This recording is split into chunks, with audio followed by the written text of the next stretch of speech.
नमस्कार. तुमचं सगळ्यांचं आपल्या आणखीन एका नवीन व्हिडिओमध्ये अगदी मनापासून स्वागत करते. सर्वांना श्री स्वामी समर्थ.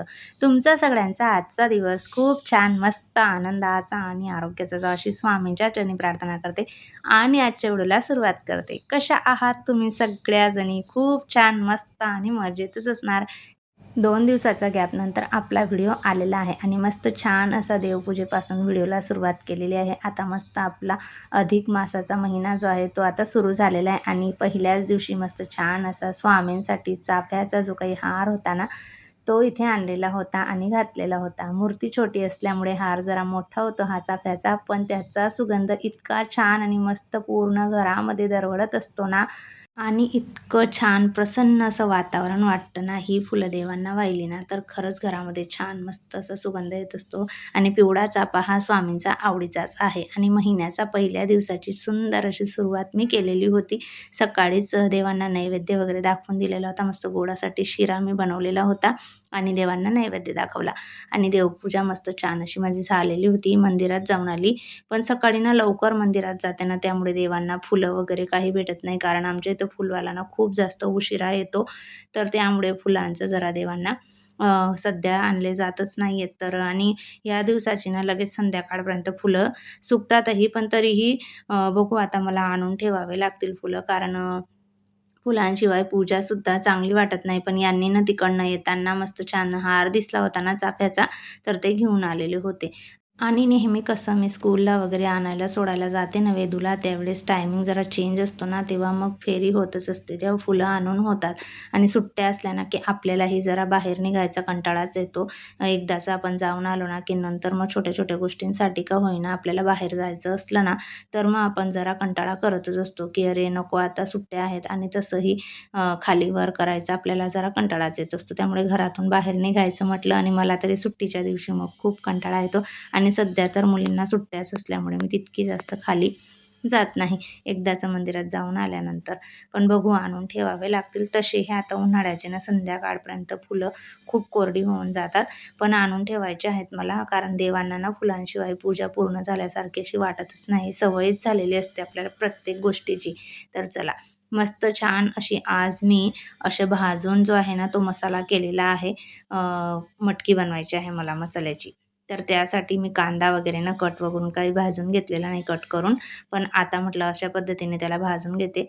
व्यवस्थित असं ठेवून खोबरं, टोमॅटो वगैरे कांदे घातलेले होते, ते छान मस्तपैकी असे भाजून घेतले आणि त्यांचं वाटण तयार करून घेतलेलं होतं. आणि याच्यामध्ये ना मी हा नागाईचा मसाला आहे, याच्याने ना छान अशी टेस्ट येते. म्हणजे गावावरून आमच्या इथं ते मामी आहेत ना, त्यांनी आणलेलं होतं, तर त्यांनी मला एक पाकीट दिलं होतं, की यूज करून बघा तुम्हाला कसं वाटतं. तर त्याच्याने छान अशी टेस्ट भाजीला येत असते.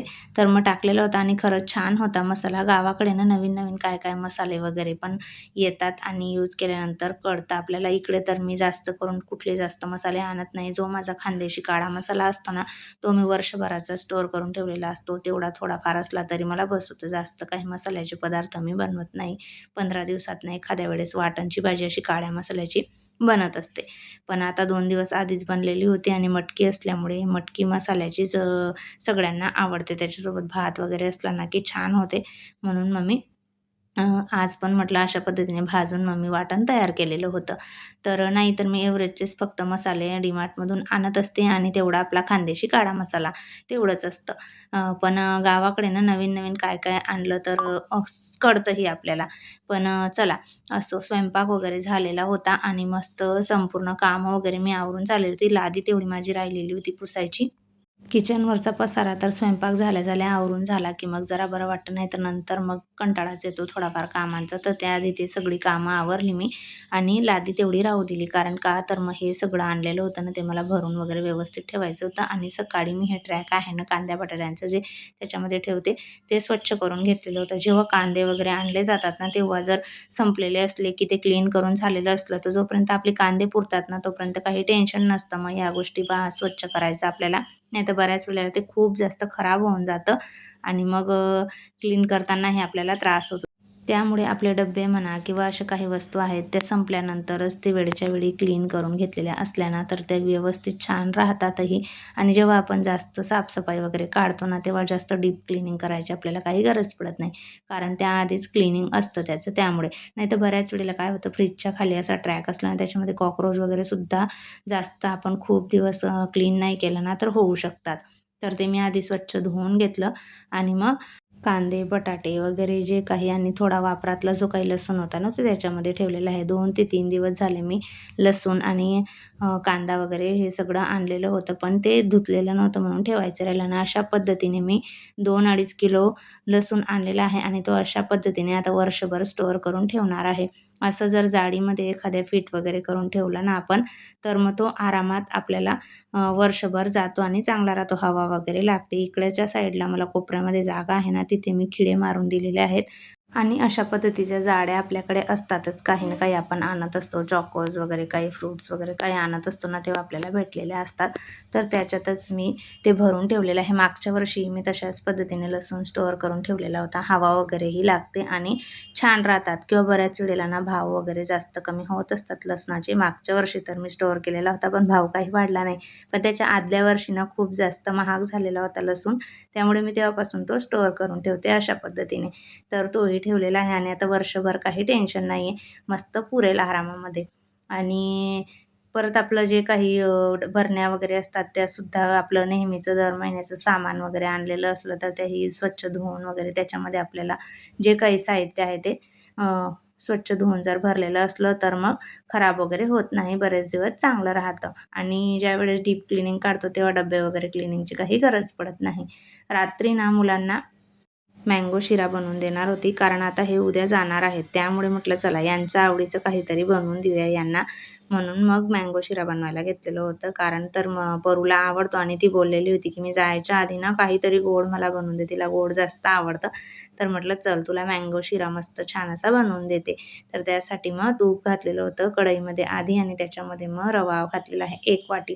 छान व्यवस्थित असा परतवून घेतला. सुरुवातीला मी आधी ना एक मँगो कट करून घेतला आणि त्याचा गर काढून घेतलेला होता. पाणी न घालताच आपल्याला तो मिक्सरमध्ये फिरवून घ्यायचा असतो मँगोचा गर. तर तो करून घेतलेला होता आणि त्यानंतर मग पाणी थोडं मी याच्यामध्ये घातलेलं होतं रव्यामध्ये आणि व्यवस्थित असं मिक्स करून घेतलेलं होतं. थोडं दूध घातलेलं होतं. दूध ऑप्शनल आहे. आपल्याला टाकायचं असेल तर टाकू शकतात. नाहीच तर मग नुसतं गरम पाणी घातलं तरीसुद्धा चालतं. थोडी साखर घातलेली होती आणि आंब्याचा गर मी 1 वाटी याच्यामध्ये घातलेला होता. चांगलं व्यवस्थित असं मिक्स करून घेतलेलं होतं. तर छान होतो अशा पद्धतीने मँगो शिरा आणि मुलांना तर आवडतोच आणि मस्त छान असा रंगही येत असतो. थोडीशी वेलची पूड घातलेली होती मी, कारण वेलची पूडमुळे छान असा फ्लेवर जो आहे तो आपल्या शिऱ्याला येत असतो. त्यामुळे थोडी वेलची पूड मी कालवूनच ठेवत असते मिक्सरमध्ये आणि तोपर्यंत माझ्या वेदूने मला इथे काजू आणि बदाम मस्त छान असे कट करून दिलेले होते. ते आता एका साईडला मी तडका पॅन ठेवलेलं होतं. थोडं तूप मी याच्यामध्ये घातलेलं होतं आणि चांगलं व्यवस्थित असं मस्त छान सोनेरी रंग येईपर्यंत हे तुपामध्ये भाजून घेतले आणि मस्त छान असा तुपाचा तडका इथे मी हा मँगो शिराला दिलेला होता. मनुके माझ्याकडे नव्हते त्यामुळे मी काही घातले नाही. असले तर मग मनुक्यांनी अजून छानच असे मस्त दाताखाली आले ना की छान लागतात. आणि वरून जर अशा पद्धतीने आपण तुपाचा तडका शिऱ्याला किंवा अशा पद्धतीने मँगो शिऱ्याला दिला ना, तर मग अजून जास्त मस्त छान असं तूप वगैरे सुटलं ना, तर रंग छान येतो आपल्या शिऱ्याला. तर मस्त छान असा मँगो शिरा मी मुलांसाठी इथे बनवलेला होता. थोडंसं झाकण ठेवून 2-3 मिनटं मस्त छान असा शिरा वाफवून घेतला आणि त्यानंतर मग देवांना वगैरे नैवेद्य दाखवते आणि मग मुलांना देते. चला ताईंनो, छान अशा मँगो शिऱ्यासोबत मी माझा व्हिडिओचा एंड करते. कसा वाटला व्हिडिओ ते कमेंट करून नक्की सांगा. नेहमीप्रमाणे तुम्हाला व्हिडिओ आवडला असेल तर लाईक करा, शेअर करा, हाईपही करा. पहिल्यांदा बघत असाल तर सबस्क्राईब करा. श्री स्वामी समर्थ.